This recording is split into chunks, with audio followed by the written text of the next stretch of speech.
Алгаша ханым, сизде кандай результат болду немереңизде? Biz осы продукцияларды танысқалы бері қарай менің үлкен қызымның 4 баласы бар. Соның ең кішісі жаңа селекия деген диагноз қойған врачтар. Сүйек ішінде инфекция кірді деп. Сол инфекцияны осы су енді өзім бірінші Аллаға, одан кейін осы продукцияға сеніп, сол кішкентай қызға бере бастадық. Ол қазір 4,5 жаста. 4-тен асты ғой енді. Бала бірақ өспей қалған. Бірақ өспей қалды, 1,5 жасар баланың бойындай болды. Одан кейін тілі де шала шарпа ішінбейтіп, шылдырлап сөйлейтін. Қазір осы суды ішкелі бері қарай тілі де таза шығып жатыр. Аллаға сан шүкір.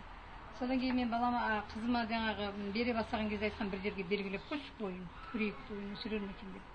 Соны белгілеп қойған, ол кезде 64 сантиметр болған.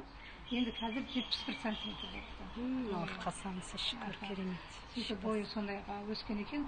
Одан кейін қызым тағы да айтады, мама аяғы да өсіп, саусағы босоножкасынан шығып кетіп жатыр.